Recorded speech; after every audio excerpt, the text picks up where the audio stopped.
The Battle of Issus was fought between Alexander the Great's Macedonian army and the Persian army of King Darius III in 333 BC. Darius had a much larger army with estimates ranging from 100,000 to 600,000 soldiers, while Alexander had around 40,000 soldiers. Despite being outnumbered, Alexander was able to achieve victory through a combination of tactical brilliance and superior military training. He deployed his troops in a phalanx formation with his cavalry on the flanks. This allowed him to break the Persian lines and attack Darius's command center, forcing him to flee the battlefield. The Battle of Issus was a decisive victory for Alexander, allowing him to take control of the eastern Mediterranean and further his conquest of the Persian Empire. The terrain, which was hilly and wooded, presented challenges for both armies, but Alexander was able to use it to his advantage, exploiting gaps in the Persian lines and using his cavalry to outflank them. The battle was won due to Alexander's tactical brilliance as well as the superior training and discipline of his soldiers. The victory at Issus remains one of the most important battles in history, cementing Alexander's reputation as one of the greatest military commanders of all time.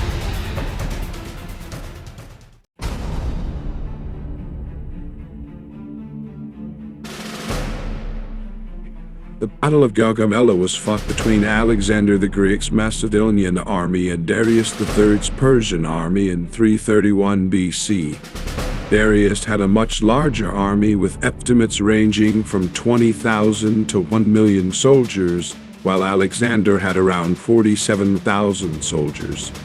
Despite being outnumbered, Alexander was able to achieve victory due to his innovative tactics and superior military strategy.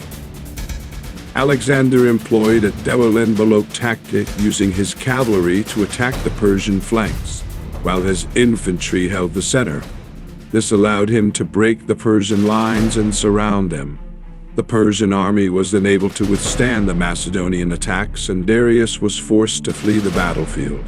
Alexander pursued him, but Darius was eventually assassinated by his own men. The Battle of Gaugamela was a decisive victory for Alexander, cementing his control over the Persian Empire. The battle was won due to Alexander's tactical brilliance as well as the superior training and discipline of his soldiers. The terrain, which was relatively flat, also favored Alexander's tactics. The battle remains one of the most important military victories in history.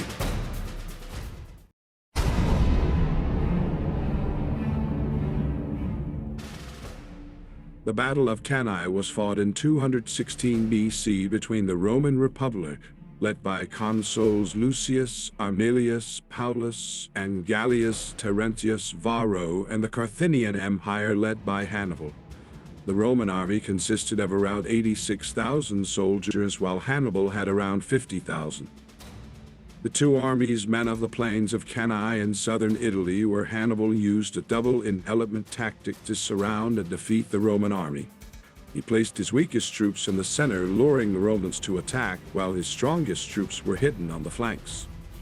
When the Roman army attacked the Carthaginian center, Hannibal's troops gave way, allowing the Romans to advance. However, this exposed the Roman flanks, and Hannibal's hidden troops then attacked from the sides, surrounding and annihilating the Roman army.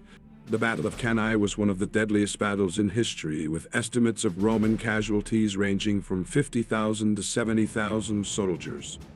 The battle was won due to Hannibal's superior military tactics and strategy, as well as the discipline and training of his soldiers.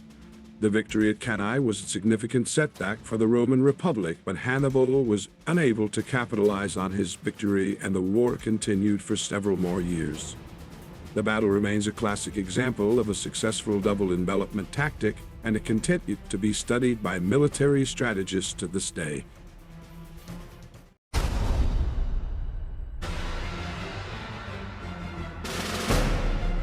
The Battle of Zama was fought in 202 BC between the Roman Republic led by Scipio Africanus and the Carthaginian Empire led by Hannibal. Scipio had around 30,000 soldiers, while Hannibal had around 50,000.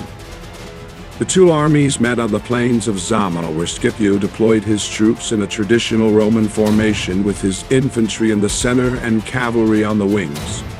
Hannibal deployed his troops in a similar formation but with his infantry in a crescent shape, hoping to envelop the Roman Empire. The battle was evenly matched until Scipio ordered his cavalry to attack the Carthaginian cavalry on the wings. This forced Hannibal's infantry to move out of their crescent shape and expose their flanks. Scipio then ordered his infantry to attack the weakened Carthaginian center, resulting in a Roman victory. The battle was won due to Scipio's superior military tactics and strategy, as well as the discipline and training of his soldiers. The victory at Zama marked the end of the Second Punic War and the beginning of Rome's domination of the Western Mediterranean.